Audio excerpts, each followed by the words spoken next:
Sometimes I have the feeling it's more difficult than ever to stay true to yourself and to be who you are.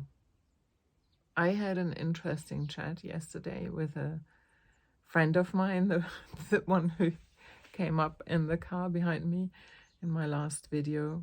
And I told her that when I finished school, I didn't have a clue what I wanted to do.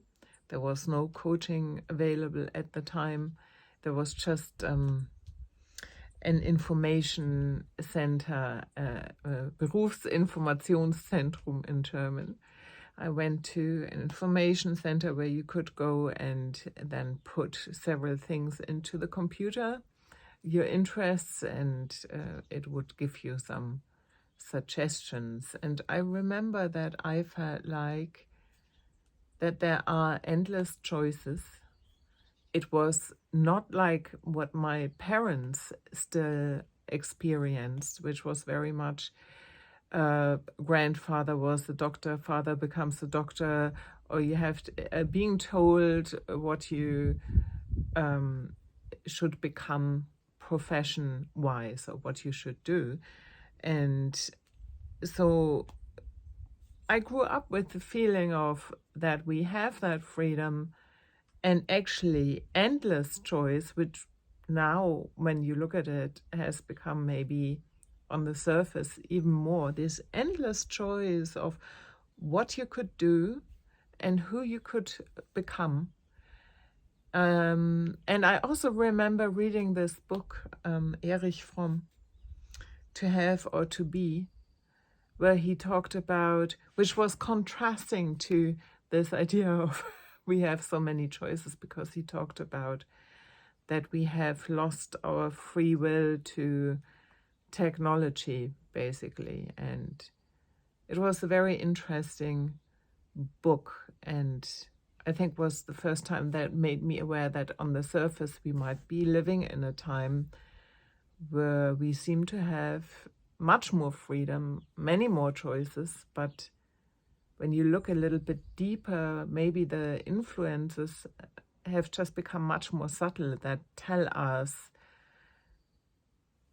much more subtle and more insidious in many ways, that tell us how we should be doing and how we should be and what we should be doing. So it's a very interesting contradiction that on the one hand, there's so many choices that I think there's already a decision fatigue, because we have to make all these decisions constantly.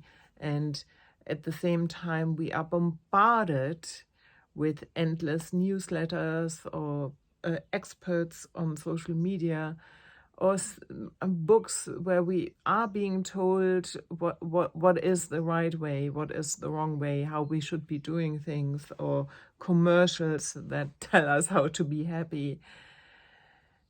So sometimes I have the feeling that the joke of it is that maybe in former times you were told what profession, but now you're being told how to feel, how to live, how you either valuable or not.